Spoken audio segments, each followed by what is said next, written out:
فاسألوا الذكر إن كنتم لا تعلمون۔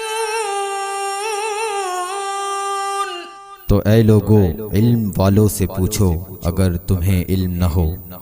صلوا علی الحبیب صلی اللہ علی محمد صلی اللہ علیہ وسلم۔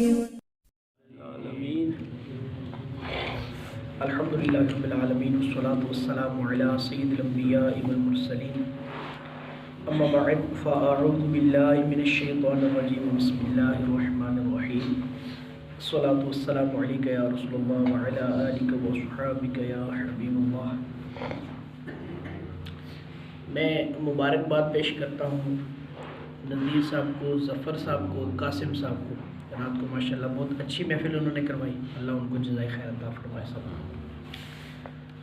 سیقول السفہاء من الناس ما واللہم عن قبلتہم التی کانوا علیہا قل للہ المشرق والمغرب یہدی من یشاء الی صراط مستقیم۔ اب کہیں گے بیوقوف لوگ، کس نے پھیر دیا مسلمانوں کو ان کے اس قبلہ سے جس پر وہ تھے؟ تم فرما دو کہ پورب اور پچھم یعنی مشرق اور مغرب سب اللہ ہی کا ہے، جسے چاہے سیدھی راہ چلاتا ہے۔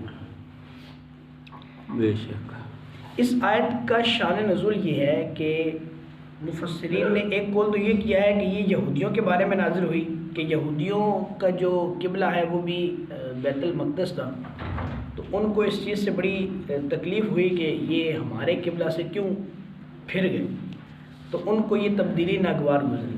ایک قول یہ ہے کہ یہ مشرکین مکہ کے بارے میں نازل ہوئی کہ انہوں نے یہ سمجھا کہ مسلمانوں کو شاید اپنے دین میں تردد آ گیا، کہ پہلے وہ خانہ کعبہ میں تھے، مکہ میں تھے تو خانہ کعبہ کو قبلہ بنایا ہوا تھا، وہاں گئے ہیں تو بیت المقدس کو بنا لیا، اب پھر گھوم گئے ہیں، تو یہ بار بار جو چینج ہو رہے ہیں تو لگتا ہے ان کو تردد آ گیا۔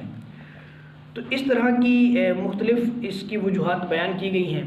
بعض لوگوں نے یہ بھی کہا کہ مکہ سے جانے کے باوجود حضور جان عالم علیہ السلام کے دل کے اندر کا جو اشتیاق ہے وہ مکہ کی طرف ہی تھا، تو اس لیے آپ نے اس سے کعبہ کی تبدیلی کروائی۔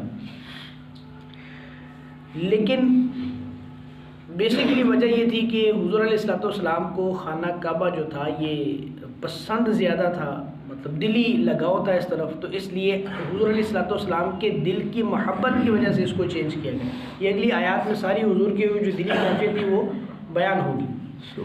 سفہاء من الناس، بیوقوف لوگ۔ بیوقوف لوگ کیوں؟ یہ واضح اشارہ ہے ان لوگوں کی طرف کہ جو دینی معاملات پر اعتراض کرتے ہیں، دینی کوئی حکم بیان کیا گیا ان کو حکمت سمجھ میں نہیں آئی، تو اس حکمت کو نہ سمجھتے ہوئے وہ اعتراض کرنے لگے تھے، نہیں جی ایک گل سمجھ نہیں بھی آنی، بھائی اپنی سمجھدانی کا تمہارا قصور ہے، تمہیں بات سمجھ میں نہیں آ رہی، جس نے بات بیان کی ہے وہ کون ہے؟ رسول اللہ۔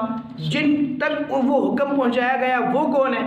مالک حقیقی جو پوری دنیا کا مالک ہے۔ تو جب پوری دنیا کا مالک اپنے محبوب کریم کے ذریعے کوئی حکم پہنچا رہا ہے تو وہ حکم کیا کوئی حکمت سے خالی ہے؟ تمہاری سمجھ میں نہیں آ رہا تو بیوقوف تم ہو کہ تمہیں یہ سمجھ نہیں آ رہا، تم اپنی عقل کو اس لیول تک لے کے جاؤ کہ محبوب کریم کی حکمتیں تمہیں سمجھ آ سکے۔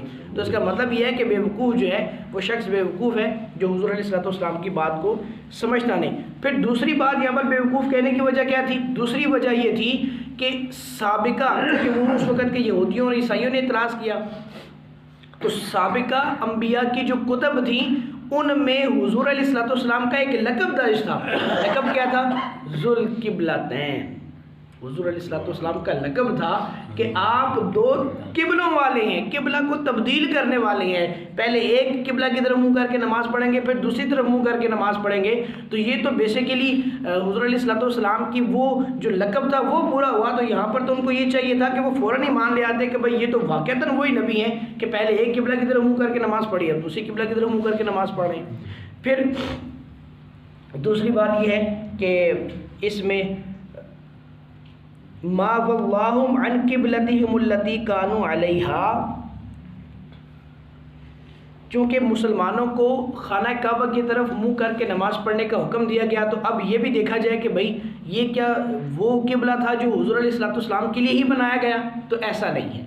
حضرت آدم سے لے کر حضرت موسیٰ تک جتنے انبیاء کرام تشریف لائے سب کا قبلہ کیا تھا؟ خانہ کعبہ، سب کا قبلہ خانہ کعبہ تھا۔ پھر حضرت موسیٰ سے لے کے حضرت عیسیٰ تک جتنے انبیاء تشریف لائے ان کا قبلہ بیت المقدس تھا۔ تو حضرت عیسیٰ کے بعد پھر اگر یہ چینج ہوا تو یہ تو اپنے اصل کی طرف لوٹا ہے بھائی، یہ تو پہلے کی طرف لوٹا ہے، تو اس کو خیر اصل دونوں ہی اصل ہے، کیونکہ وہ بھی اللہ کی طرف سے ہی حکم تھا تو اس کو بھی ہم نقل نہیں کہہ سکتے، لیکن چونکہ یہ بھی بہت سارے انبیاء کرام کا قبلہ رہا ہے تو یہ کوئی قبلہ بدلنا کوئی بری بات نہیں تھی یا کوئی نئی بات نہیں تھی۔ اللہ اکبر۔ اور حضور علیہ السلام جب تک مکہ شریف میں رہے تب تک وہ چونکہ وہیں تھا خانہ کعبہ تو اسی کی طرف منہ کر کے نماز پڑھتے رہے۔ جب مدینے میں تشریف لائے تو تب آپ کا قبلہ جو ہے وہ 17 ماہ جو ہے وہ بیت المقدس رہا، پھر 17 ماہ کے بعد جو ہے وہ چینج ہو کر خانہ کعبہ۔ قبلہ بیسیکلی کسے کہتے ہیں؟ قبلہ اس جہت کو کہتے ہیں، اس جگہ کو کہتے ہیں جس کی طرف منہ کر کے ہم نماز پڑھتے ہیں۔ تو پہلے وہ بیت المقدس جہت تھی، پھر وہ جہت چینج ہو گئی، پھر آگے بڑی خوبصورت بات ارشاد فرمائی اللہ نے، وَلِلَّهِ الْمَشْرِقُ وَالْمَغْرِبُ، یہ مغرب اور مشرق اللہ کا ہے، جس کی طرف چاہے منہ کر کے نماز پڑھو۔ اصل کیا ہے؟ اصل یہ ہے کہ تمہیں عبادت کس کی کرنی ہے، تم نے یہ دیکھنا ہے۔ تم نے مشرق و مغرب کی طرف نہیں دیکھنا کہ میں نے ادھر منہ کرنا ہے یا ادھر منہ کرنا ہے۔ اصل یہ ہے کہ تم عبادت کس کی کر رہے ہو۔ اگر تم عبادت اللہ کی کر رہے ہو تو پھر یہ مشرق و مغرب کی طرف منہ کرنا بڑی بات نہیں ہے، وہ اللہ جس طرح مرضی کرا دے۔ مطلب اب تو خیر یہ ضروریات دین میں سے ہے کہ ہم نے ادھر ہی منہ قبلہ کی طرف ہی منہ کر کے نماز پڑھنی ہے۔ یہ مطلب اس سے کوئی یہ نہ سمجھے کہ ہم جدھر مرضی منہ کر کے نماز پڑھ لیں نماز ہو جائے گی، ایسا نہیں ہے۔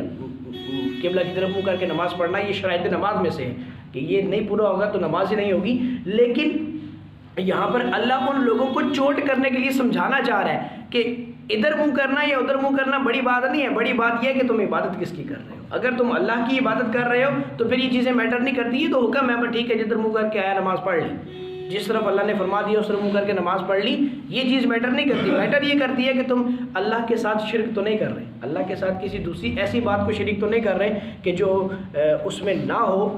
ہمیں کیا ہے؟